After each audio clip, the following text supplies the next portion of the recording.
then layered Loch Lomond underneath it.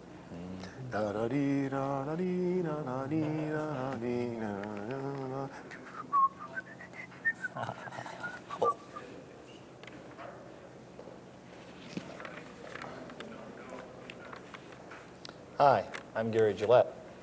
I'm Director of Bands here at Big Sky High School, and we've been running the AA Invitational Band Festival. It is a festival which will include 4 bands this year, the 3 urban high schools from Missoula, Big Sky, Hellgate, and Sentinel, and we've invited AA school Billings Senior here also. We play for each other. We've rehearsed both days underneath guest directorship, and one of the gentlemen is here with me now. And this is Barry Kopetz from the University of Minnesota. I'd like to welcome you, Barry. Thank you. Glad to be here. And for working with our kids. Would you like to give us a little background on yourself, please, sir? Where you come from, what you're doing?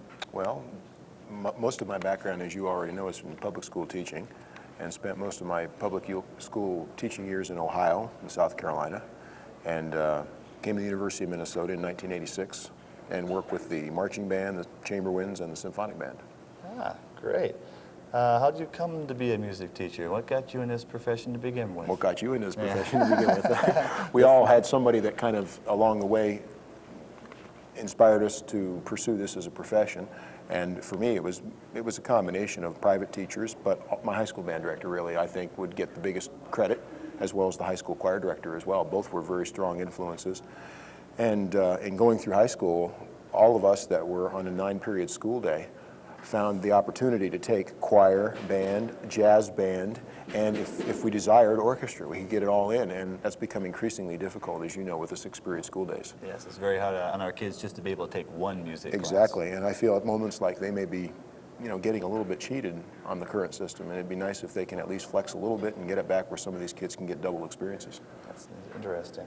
I'd like to have some personal observations about your experiences here in Missoula these last 2 days working with our kids. Well, working with the kids has been a joy. They've been cooperative. We had a good powwow here, so to speak, at the end of rehearsal, and they're wonderful young people. We've worked them hard, and we've treated them like we treat our own kids in our own programs, that you need to be pushed a little bit. We need to work diligently toward the goal of performance, which is only 48 hours after the first rehearsal. And I think they've handled it very well. Never having been to Montana before this trip, it's always interesting to find out how people do things in other parts of the country and whether the students are exactly the same as where you've been before. And I would say these young people are wonderfully cooperative and gifted musicians, a lot of good musicians in the bands. How are things similar to what you've seen elsewhere? I think in similarity, it would have to rest in the factor that the students, I think, tend to be pretty enthusiastic if the conductor approaches the rehearsal with enthusiasm. I think a band can have several different personalities depending on who is standing on the podium, and that doesn't mean that bands can't play with certain conductors, but it does mean that if the conductor approaches them with the idea that you are qualified musicians and we expect your best, that they'll give that back. And I've noticed that to be true in other states as well. I mean, no matter what the band is like when the conductor gets first in front of them, it's after that first few minutes of rehearsal where you finally find out, are they going to follow, or are we going to have to force them to move? Well, this group, I think, followed, and that makes it fun for the guest. Yeah, yes. What other interests do you have? Do you have other interests outside of music? Sometimes we do and sometimes we don't. Yeah, well. How about yourself? I'd say my primary interest outside of music is still in music, and that's writing music, but I regard that still as more of a hobby than a profession. I'm a runner. I tend to do that to try and keep the weight off, like most people try to find ways as they get a little older.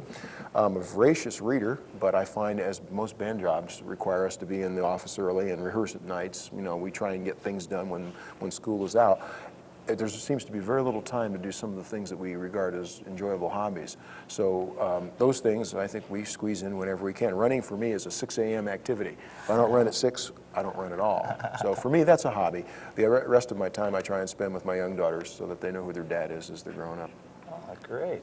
How did you become, what instrument did you play? Are you an instrumentalist and a vocalist? You were in high school choir too. Well, choir, I think, like I say, on a 9-period school day, students will partake, I think, of opportunities as long as their schedule allows them to do it in a way where it doesn't keep them from getting their academic work done. As soon as the academic work requires so much school time that they can't participate in a band or a choir, I think they feel the pressure then from a variety of people to succeed in their academic areas and to not partake of areas that I still consider myself to be academically important, like music, art, drama, dance. Those things to me have equal value in the curriculum. I think when the students feel the squeeze, well, of course, they have to opt to drop out of the things that aren't going to get them into the college of their choice.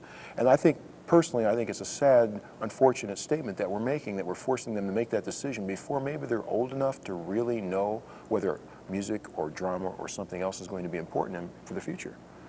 It's just, for me, I wish there was a way to not put them in that predicament. And you find solutions throughout the country being tried, like they call zero periods, where students are coming in at 6:30 a.m. so they can be in jazz band. Well, that's fine, but I'm not sure the best time of the day for a jazz band rehearsal is at 6:30. How are you at 6:30 a.m.? I mean, it's difficult. It is real hard. Yeah, and or going to after school, and then of course we run into other activities after school as well. It's hard for the students. Yep, it shows priorities. Well, thank you for sharing your talents. Thank you. It's been fun to be here. Thank you very much. You bet.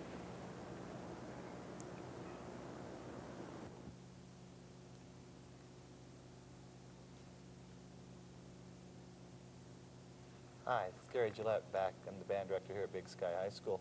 And I've got one of our guest directors here with us right now. This is Gary Davis from University.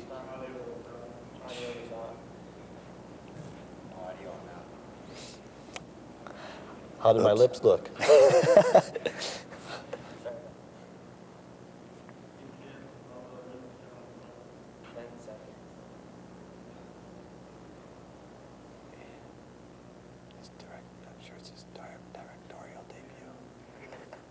Hi, this is Gary Gillette back with you in AA Band Festival here in Missoula. And I've got one of our guest directors with us. This is Gary Davis from University of Nebraska at Kearney. And I'd like to find out a little bit about you, Gary, where you're from, what you've been, where you got your education, what brings you here, sir? Well, I'm a native Nebraskan. I was born and raised in Nebraska and have spent most of my teaching career in Nebraska. And this is the first chance I've had to travel to Montana. Did you go to college in Nebraska? I graduated from high school in Lincoln. I grew up in Lincoln, Nebraska, and then spent the next 5 years going through a bachelor's program and a master's program at the University of Nebraska at Lincoln, and following the Big Red football team, all those good things. Next 3 years I spent as a naval officer. After that part of my career, I came back to Nebraska and taught at 2 different high schools of vocal and instrumental music for 8 years. And then decided it was time to travel out of the state, so I went to the University of Iowa and spent a couple hundred miles you north. bet, boy. I just had to get a long ways away from home. So I actually traveled to the east, almost straight east. Oh, okay. To Iowa City, and spent 2 years at the University of Iowa and did my coursework for my PhD. And then started into college teaching at one of the 4 state colleges in Nebraska, which was Wayne State College, which is up in the northeast corner, up by Sioux City, Iowa. I was there for 6 years, and this year my family moved to Kearney, and Kearney became part of the University of Nebraska system. Prior to that, they had been a sister college to Wayne State in the state college system. But Kearney's a school of around 11,000 students, and a lot of potential, and my family and I have enjoyed the move and looking forward to a bright future. Great. Now, we were lucky to get you to do our band festival here. We found that we got you between weekends. It might be interesting to find out where you've been in the last couple of months and where are you going to? Well, the last 5 weeks I've been on the road on weekends. During the week,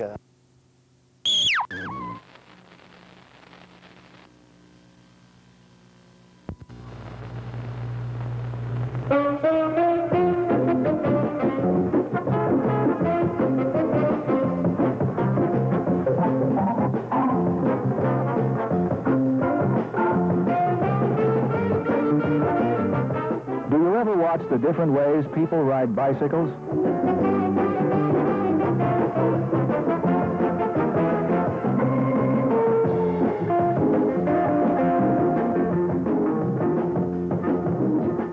Kids make the most use of bikes.